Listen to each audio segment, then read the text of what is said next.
Oi, pessoal.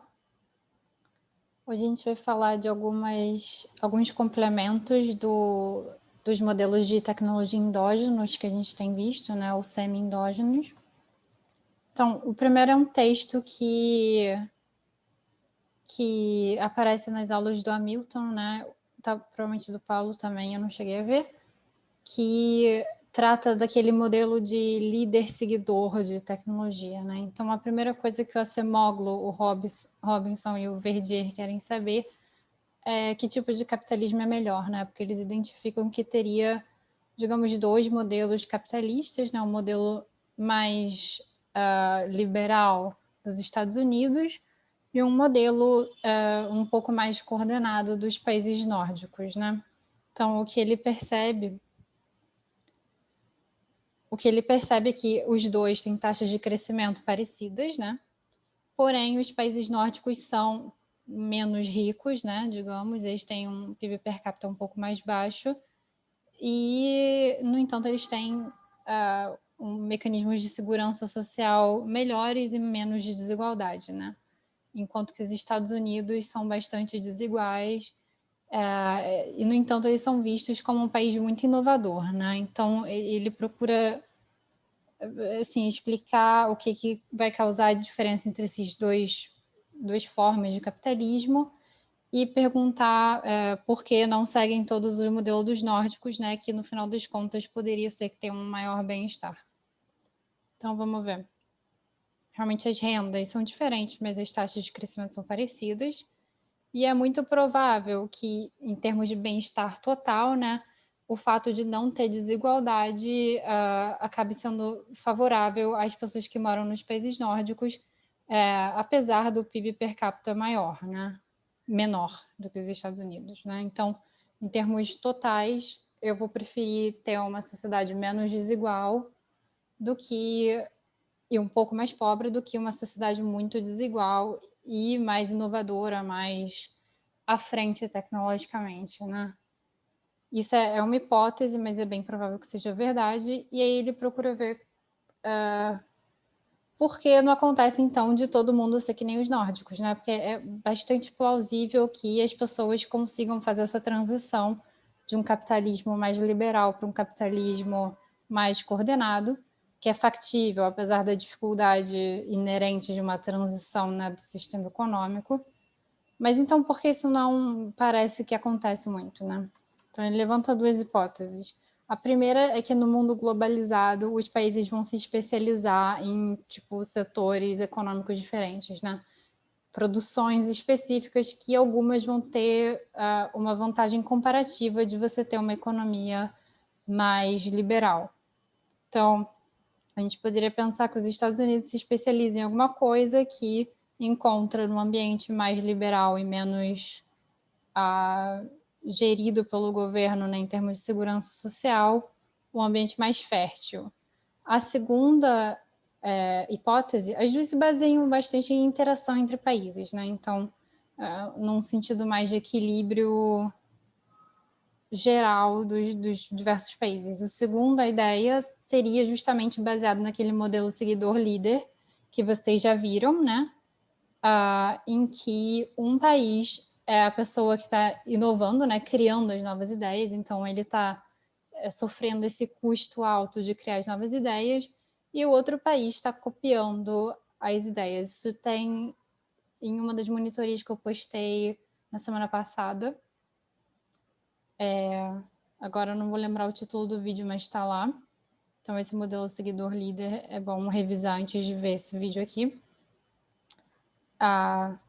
Então, esse país, o líder, né, estaria inventando as novas ideias e ele estaria na ponta da inovação tecnológica, né, enquanto os outros países estão seguindo o modelo, né, então eles copiam. Então, enquanto um país tem o custo de criar, o outro tem o custo de copiar. E o que o Acemoglu vai falar é que um país vai criar, como a gente também já viu anteriormente, né, ele vai ter incentivos a inventar novas ideias se o benefício que ele conseguir tirar disso for maior do que os custos enormes, né, de você colocar um time todo para pesquisar sobre alguma coisa, né? Então, você precisa, de alguma forma, ter uma garantia que isso vai ser, ou uma garantia, ou uma esperança que isso vai se repagar. E como é que isso acontece? Tendo uma... Ou, assim, a gente viu antes, né, que com o sistema de patentes, mas também você tendo uma ideia que você tem pelo menos alguma chance de ter muito retorno com isso, né? Então, em um país onde tem mais desigualdade, as quedas são muito baixas e os ganhos são muito altos, digamos. Então, seu potencial de ganho vai ser maior. Então, parece que fica um ambiente mais propício, né, para investimentos em coisas um pouco arriscadas, que nem a invenção de tecnologia, né? Então, justamente pelo alto custo de inovar, é que a gente vai ter um ambiente mais propício, benefícios maiores em uma situação em que um capitalismo é mais liberal, né? Ou uma situação com mais desigualdade. E pelo contrário, assim, né, uma situação em que todo mundo vai ter mais ou menos a mesma renda, de qualquer forma, não está incentivando muito os pesquisadores, né, e as empresas que vão financiar essa pesquisa.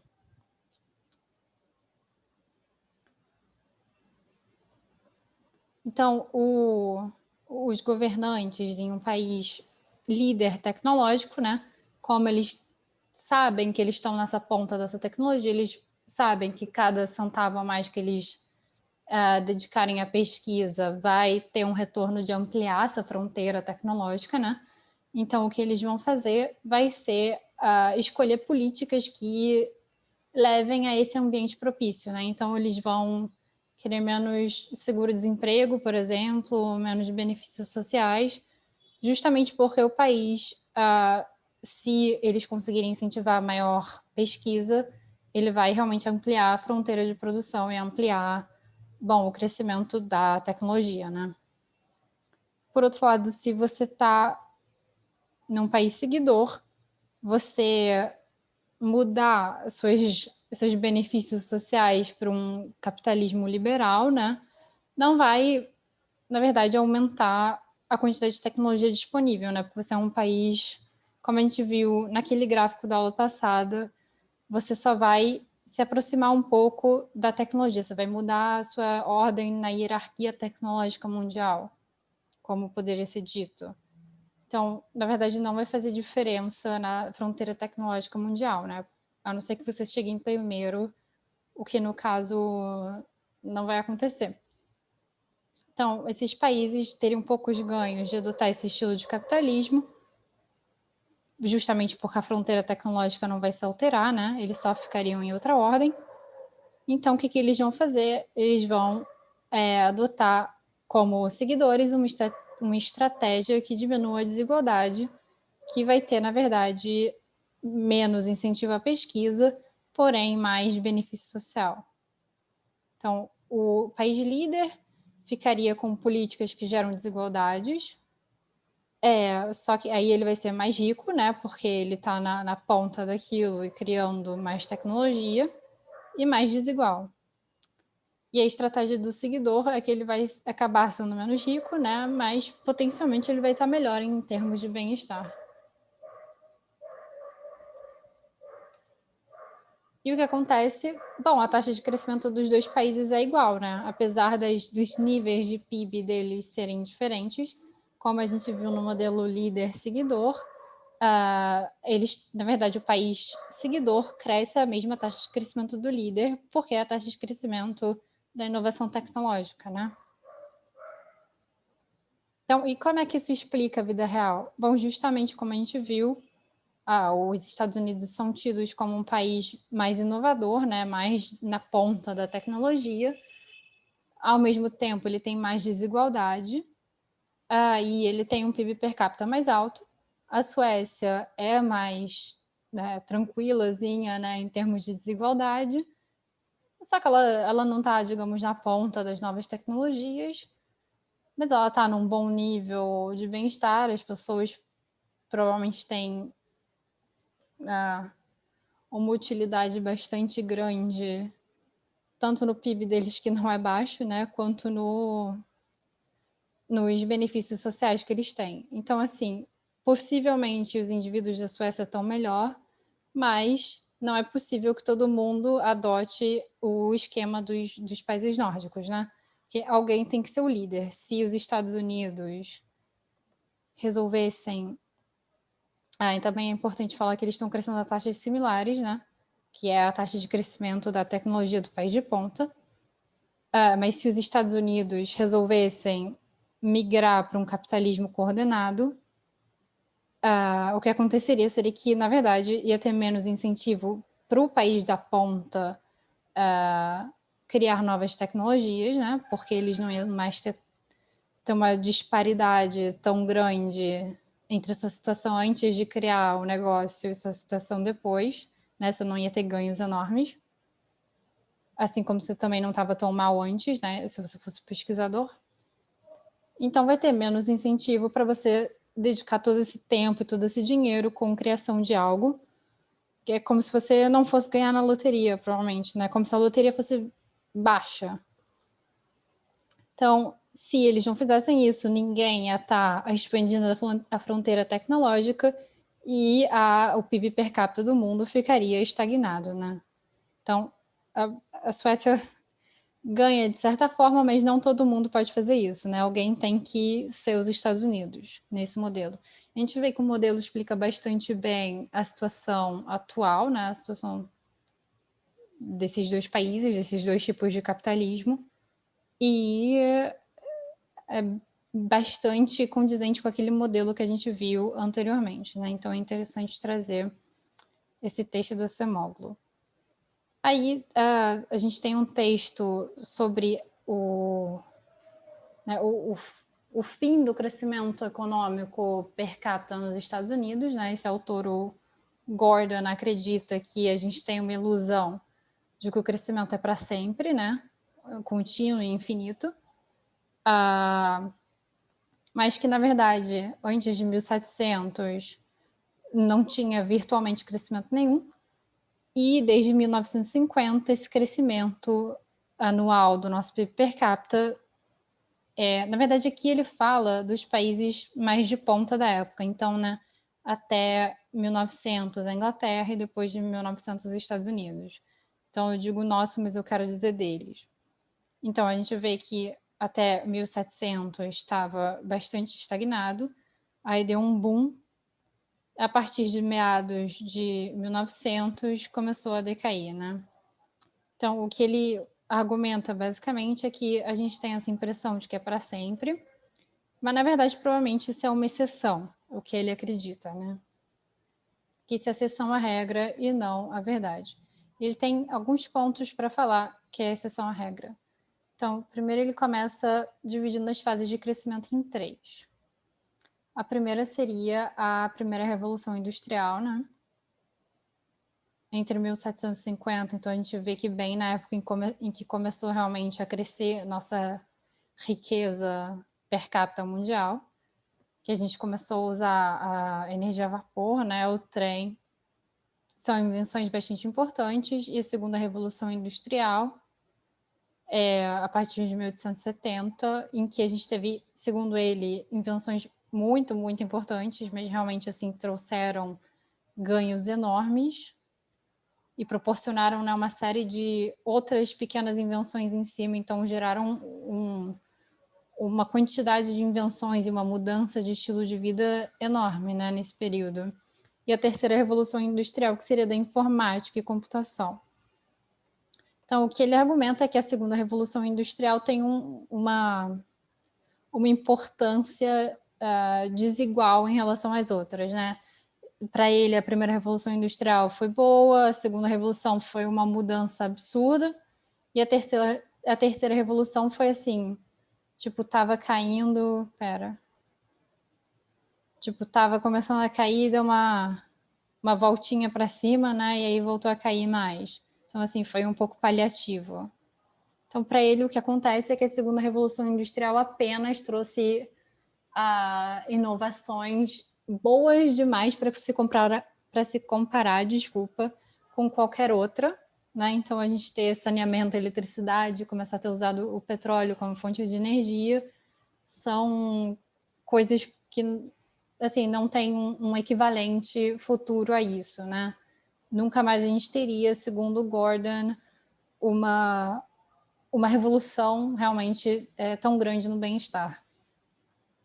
Essa simplesmente seria mais importante que todas as outras.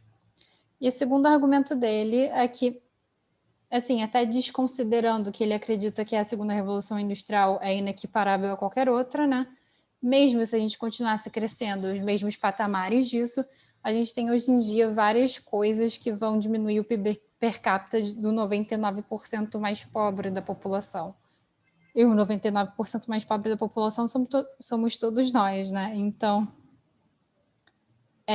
assim... Opa. Então, o que ele diz é que a demografia, né? Então, tem mais pessoas aposentando, né? Menos gente trabalhando, que vai ser menor a criação de PIB, e com isso vai ter menos para ser dividido do bolo, né? A educação, que a gente tem um aumento do custo da educação superior nos Estados Unidos. A desigualdade, que, na verdade, o que ele diz é que entre 1993 e 2008, o crescimento econômico per capita foi apropriado pelos mais ricos, né? 52% foi para as pessoas mais ricas. A globalização, que tem os empregos saindo do país lá dos Estados Unidos, indo para, não sei, Bangladesh. Enfim, então, esses salários, mesmo que haja crescimento econômico, não vão estar sendo apropriados pelos americanos estadunidenses, né? E, assim, também pioras no padrão de consumo, com a tentativa de, né, taxar produtos vindos do petróleo, etc. Então, assim, mesmo que tivesse todo esse crescimento econômico, algumas coisas vão impedir, digamos, da cesta de consumo do cidadão médio americano ganhar com isso, né? Então, essa é a ideia do Gordon. Então, a gente vai ver de novo os autores do primeiro texto que a gente viu hoje, que tem uma crítica a isso, né? Então, eles falam sempre na mesma ideia de será que a gente pode crescer para sempre? Eles falam que é bastante comum você achar que as ideias mais fáceis de descobrir já foram, né? Que seria a ideia de low hanging fruit. A gente já pegou tudo que valia a pena. Valia a pena não, mas tudo mais fácil que valia a pena. A maçã da árvore mais baixa, mais fácil de alcançar. Né? Então, as ideias mais simples. E simplesmente agora o que sobra são as ideias mais difíceis, que a gente vai demorar centenas de anos para conseguir, ou 20 anos até, mas nunca mais vai ser tão rápido em tanta quantidade de coisas tão boas quanto antes. Então, eles falam que isso é bastante comum de falar. Também seguiria desse pensamento que o progresso tecnológico rápido acabou, então o nosso crescimento econômico vai diminuir ou se estagnar completamente, né? Mas eles têm alguns problemas com esse pensamento. O primeiro está no fato de que ele acha que o crescimento tecnológico, né, é exógeno, depende de uma capacidade exógena de inovação, mas, na verdade, o que vai estar determinando esse crescimento são incentivos, né? Então, por exemplo, ele dá o exemplo da ferradura, que até no período em que as pessoas andavam a cavalo, tinha inovações constantes na qualidade das ferraduras, etc. E simplesmente quando as pessoas pararam de andar a cavalo, as inovações, e começaram a usar o carro, né? As inovações nas ferraduras pararam completamente. Então, o que isso quer dizer? Quer dizer que os incentivos dependem da demanda, né? Daquele momento. Os incentivos dependem da demanda e a gente não tem como saber ou antecipar a demanda. Simplesmente porque as pessoas vão se adequar, digamos, ao que está oferecendo ganhos naquele momento. E como a gente não consegue antecipar o futuro e não sabe o que vai oferecer ganhos naquele momento futuro, a gente acha simplesmente que as invenções do passado foram super importantes, né? Então, por exemplo, o trem, o saneamento, mas assim, realmente foram bem importantes, né? Agora falando. Mas, enfim, a gente acha que as do passado foram muito mais importantes do que poderia ser qualquer outra invenção de hoje em dia. Mas a gente não conhece o contexto futuro e a gente não sabe que incentivos pode ter e qual a importância de alguma coisa que venha a acontecer no futuro, né? Então, a gente olha com óculos cor-de-rosa para trás e fica pessimista em relação ao que pode ser inventado ainda, né? E a segunda questão que ele trata é que não leva em consideração as instituições, que é o que a gente vai ver mais adiante na aula de instituições, né? Que eu acredito que vocês vão dar. Eu acho que semana que vem vocês devem dar eficiência e depois instituições. Enfim, aí vai ter provavelmente mais um texto do Acemoglu de instituições, que é um texto bastante bacana. E, de novo, o resumo disso aqui não é para vocês deixarem de ler. Então, assim, são textos bem curtinhos, vocês viram que eu resumi em bem pouco tempo, essas são só as ideias principais, né? Então, não deixem de ler. E acabou. Então, pessoal, até semana que vem. E deem uma olhada nos vídeos, tanto de economia das ideias quanto de tecnologia, né? Capítulo 8 e capítulo 9. Eu acho que é trocado, na verdade. Acho que capítulo 8 é de tecnologia e capítulo 9 é o de economia das ideias. Mas, enfim, dê uma olhada lá. Tem resumida a matéria das últimas 2 semanas. Enfim, até semana que vem.